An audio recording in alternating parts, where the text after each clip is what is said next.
He believed he could step into that house as if it belonged to him, carrying the arrogance of someone who had never been told no.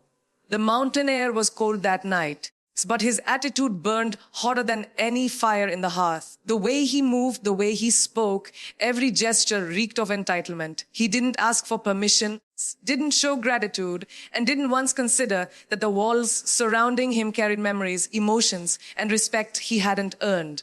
To him, it was just another place to host his little game, another night to prove his dominance among friends. But to those who truly understood the meaning of that home, his actions weren't harmless, they were invasive. That mountain house wasn't just a structure of wood and stone, it was a safe place, a personal sanctuary built on years of hard work, solitude, and peace. And the moment he crossed that threshold, he disrupted something sacred. At first, the atmosphere carried an odd mix of laughter and tension. The flicker of dim lights bounced off the walls, while the sound of cards shuffling filled the air. There was something strangely unsettling about how comfortably he settled in, as if he had been waiting for the chance to take over. His confidence wasn't casual. It was calculated. Every move, every word, every smirk spoke of someone who knew exactly what he was doing. He wasn't just playing poker. He was playing poker. He was playing with boundaries. What he didn't realize was that respect isn't something you demand. It's something you earn. And that night, he gambled with more than chips on a table. He gambled with trust. That evening was supposed to be calm, peaceful, and uneventful. A quiet night meant to rest and breathe away from chaos. The mountains had always offered serenity, a place where silence could heal the soul. But instead of peace, the night turned into something dark, filled with a quiet rage that built with every mocking laugh. The fire in the fireplace crackled, but the tension in the room burned hotter. Every eye roll, every dismissive tone chipped away at the fragile calm that once existed there. The quiet corners of the house began to feel smaller, suffocating under the weight of arrogance and disrespect.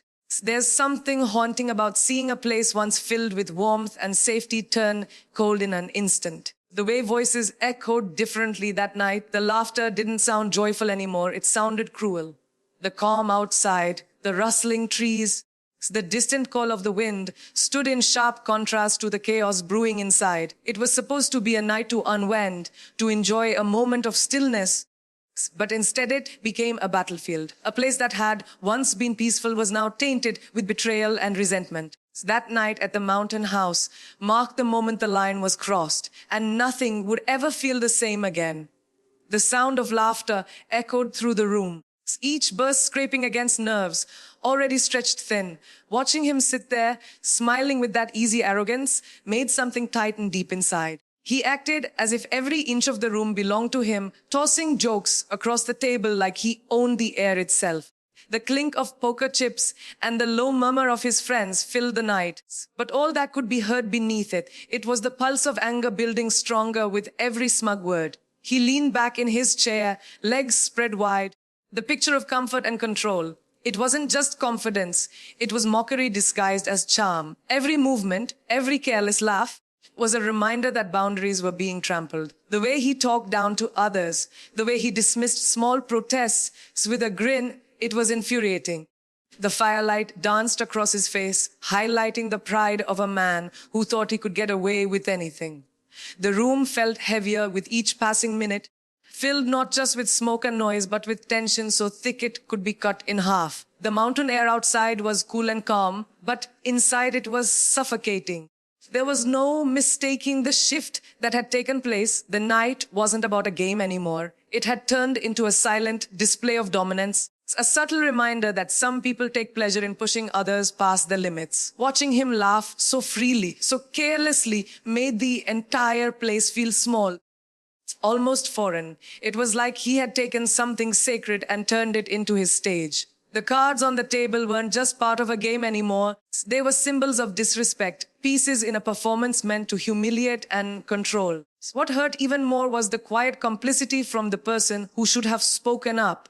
The one who should have drawn a line stayed silent, eyes flickering between loyalty and guilt. It was a betrayal that cut deeper than words ever could. That silence wasn't neutral, it was a choice. Pretending not to see, pretending not to hear became the worst kind of wound. The night grew colder, and the noise around the table felt distant, hollow. Every fake smile, every nervous laugh from the sidelines only made the betrayal sting sharper. It wasn't just about disrespect anymore, it was about realization.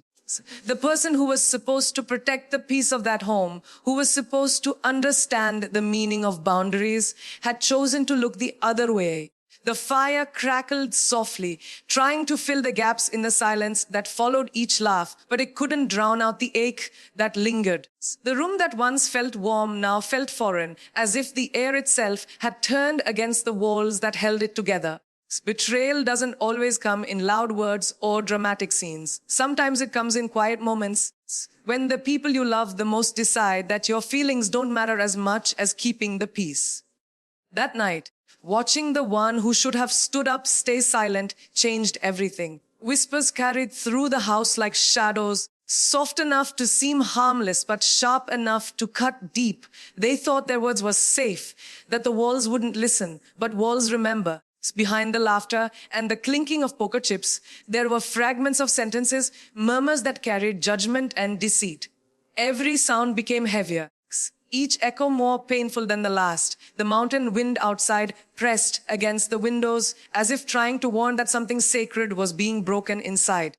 Their laughter was laced with poison, light-hearted on the surface but dripping with cruelty beneath. Every time a voice dropped to a hush, the silence that followed spoke louder than the words themselves. It wasn't just gossip, it was betrayal dressed up as casual conversation. The realization that the people trusted most were the same ones, tearing down respect behind closed doors, felt like a wound that would never heal. The pain wasn't in the words themselves, but in the intention behind them. It was in the way those conversations carried on without hesitation, as if loyalty meant nothing. The more they spoke, the clearer it became that this wasn't an accident. It was deliberate. Every careless comment, every mocking tone was meant to chip away at dignity. The sound of cards shuffling faded into the background, replaced by the quiet hum of betrayal. Each whisper reminded that truth can be twisted, that people often say the most cruel things when they think no one's listening. The mountain air grew colder that night, pressing harder against the walls, mirroring the chill that had settled inside the heart of the home. Then came the realization that silence had become an accomplice. There had been too many moments spent ignoring the signs, too many times when it seemed easier to stay quiet instead of confronting the truth. That silence gave them room to grow bold, to believe their actions would never have consequences. It became clear that staying silent wasn't protecting peace. It was feeding the disrespect. For too long, the quiet had been mistaken for weakness, and that mistake had cost everything. The poker night wasn't just a game. It was a mirror reflecting how deeply the lines had been crossed. The weight of that truth hit harder than any insult. It became impossible to unhear the whispers or to unsee the betrayal in every dismissive glance. What had once been a place of calm now felt suffocating. The silence that once brought comfort had turned into a cage. Understanding that silence was no longer strength, but surrender became the turning point. There was no more room for pretending everything was fine, no more pretending not to notice. The quiet resolve that followed wasn't born from anger. It was born from clarity. Respect had to be reclaimed, even if it meant shattering the fragile illusion of peace. And from that moment on, every breath carried a promise that silence would never again be mistaken for acceptance. The poker night started like any other game, a few drinks, laughter echoing through the house, the sharp shuffle of cards against the wooden table. But beneath the surface, there was something darker taking shape. The glances, the smirks, the side comments, they all hinted that this wasn't just a friendly game. Every movement carried intention. Every deal of the cards felt rehearsed. It became clear that this gathering wasn't about poker at all. It was a performance meant to humiliate. What was supposed to be harmless entertainment had turned into a test of pride and patience. They played their hands not just with cards, but with words meant to sting and provoke. The game table had become a stage for disrespect, and the audience was filled with those who didn't dare to speak up. The laughter wasn't genuine. It was hollow, forced, and cruel. Each round of the game stripped away another layer of peace. The money on the table meant nothing compared to what was truly being gambled that night.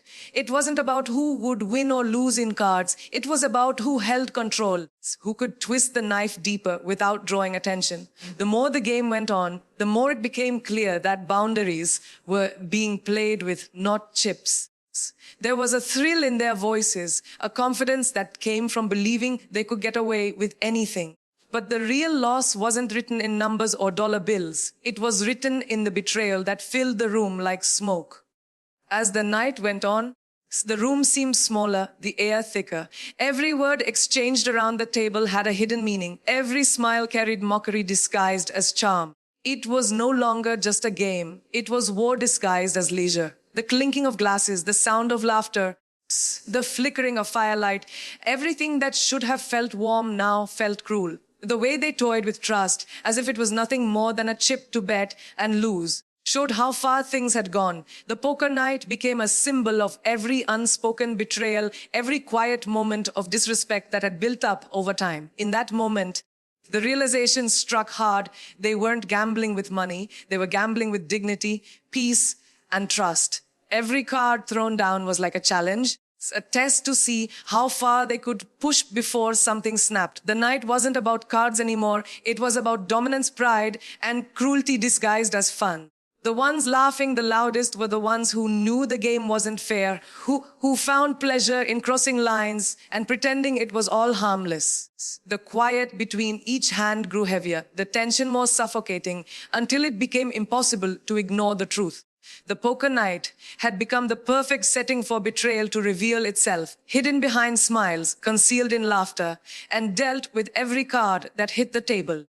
When the laughter grew louder and the mockery sharper, something inside finally shifted. There comes a moment when quiet endurance breaks, when dignity demands to be heard without a single word spoken. That moment arrived like a spark in dry wood. The decision wasn't made out of rage, but out of necessity, a realization that respect cannot be begged for, it must be reclaimed. Every insult, every careless smirk, every ounce of humiliation that filled the air became fuel for a plan that was long overdue. The idea wasn't to shout, argue, or cause a scene.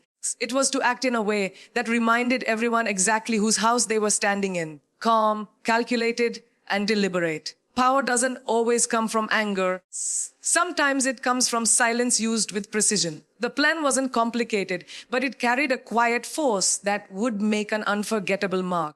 It began with small, unnoticeable shifts, lights dimmed, background noise fading, and the warmth of the house turning cold in an instant. The laughter that once filled the room started to falter, their confidence wavering as they sensed something had changed. The tables had turned without a word spoken. Every detail of the night began to feel unfamiliar to them, as if the ground beneath their arrogance had started to crumble. The air grew heavier, quieter, until even the sound of the cards hitting the table seemed hesitant. What had started as a game of dominance was now tilting toward discomfort, and every face around the table began to reflect confusion and unease. Revenge doesn't always come in loud gestures or dramatic scenes. It can arrive quietly, wrapped in calm composure. The best lesson comes when those who once mocked suddenly realize they are no longer in control. That night was never about anger. It was about reclaiming space, peace, and self-respect. The plan unfolded smoothly, each step reminding them that every action has a consequence. The once boastful host found his confidence shrinking, his laughter faltering. He looked around, realizing that the control he flaunted so boldly had slipped away. The message was simple, yet powerful. Never underestimate the person you've wronged. The very walls that had echoed with his arrogance now stood as silent witnesses to his fall. What had been taken in pride was returned in regret. The poker table, once his stage, became a reminder of boundaries he should never have crossed. The silence that filled the room wasn't peaceful. It was heavy with realization. There was no need for shouting or confrontation. The truth was clear without words. By the end of the night, the lesson had been taught not through anger, but through presence. The house itself seemed to breathe differently, restored to its rightful calm. In that stillness, Every ounce of lost respect was reclaimed, and those who had mocked finally understood the cost of underestimating quiet strength. When the final round ended, the silence that followed was deafening. The once lively chatter faded, replaced by the heavy stillness of realization. The game had ended, but something much bigger had shifted. The man who had entered the house with arrogance and laughter now sat motionless, his face pale beneath the dim light. The smirk that had lived on his lips all evening was gone, replaced by a flicker of unease. Around him, the air felt different, tense, weighted, almost suffocating. The others sensed it too, glancing at each other with discomfort, as if they finally understood that the night had stopped being a game long ago. The sound of cards being gathered up seemed louder than it should have been, sharp and deliberate. Every laugh that had once echoed so confidently had vanished, leaving behind only the hollow sound of regret. He looked around the room, searching for something to hold on to, some fragment of control, but it was gone. The walls that had once echoed with his arrogance now felt cold and unforgiving. His pride had drained from him, replaced with something heavier, shame. There are moments when words fail, when no apology can fix what has already been broken. This was one of those moments. The silence became a mirror, forcing him to face what he had done. The mountain wind outside howled softly, as if nature itself was closing the chapter on the chaos he had created. The warmth of the fire flickered weakly, casting long shadows across the room, and every shadow seemed to point back at him. Regret settled in slowly, not as a burst of emotion, but as a steady ache that filled the space between each heartbeat. He had come to that house thinking he could own the night, that his confidence and charm could shield him from consequence. But now, with every passing second, he realized that respect once lost is not easily earned back. He saw the quiet strength that had stood against him, the unspoken power of dignity reclaiming its place. It was a silent victory, one that required no confrontation, no words of triumph, just presence. As he gathered his things to leave, his movements were different, hesitant, smaller, careful. The same hands that had thrown cards with arrogance now trembled slightly. He avoided meeting eyes, unable to face the weight of what lingered in them. The house that had once been his playground now felt like a reminder of everything he had taken for granted. When he finally walked toward the door, the sound of his footsteps was slow, deliberate, almost remorseful. The night had stripped him of the illusion of control and left him with nothing but regret. So when the door closed behind him, the silence that followed wasn't empty. It was peaceful. The air felt lighter, as if balance had been restored. The mountain house stood quiet once again, no longer echoing with arrogance or betrayal, but with quiet justice. In that stillness, respect was reclaimed, and peace finally returned home. That night at the mountain house became more than just a story about betrayal. It turned into a reminder of strength, boundaries, and self-respect. What began as a quiet evening filled with laughter and games ended as a lesson written in silence. It proved that people who mistake kindness for weakness often learn their hardest lessons when they least expect it. The pain of betrayal cuts deep, especially when it comes from those who were trusted most. But sometimes that pain is necessary to awaken a power long buried under patience. Revenge didn't come through shouting or chaos. It came through calm precision, through the quiet reclaiming of dignity that had been trampled on. In the end, no words were needed to make the point clear. Actions spoke louder, silence carried weight, and respect returned to where it belonged. The house, once tainted with arrogance and deceit, stood again in peace, a symbol of how strength doesn't always roar. Sometimes it's found in knowing when to rise, when to let go, and when to let others feel the weight of their own choices. That night wasn't about revenge. It was about restoration. It was about showing that no matter how deeply someone tries to take control of your peace, they can never truly own it. When the laughter faded and the door finally closed, what remained was clarity. The kind that only comes after the storm, when the air feels cleaner, the silence softer, and the heart lighter. It was the end of one chapter and the beginning of another. One built not on anger, but on the unshakable truth that peace reclaimed is the greatest victory of all.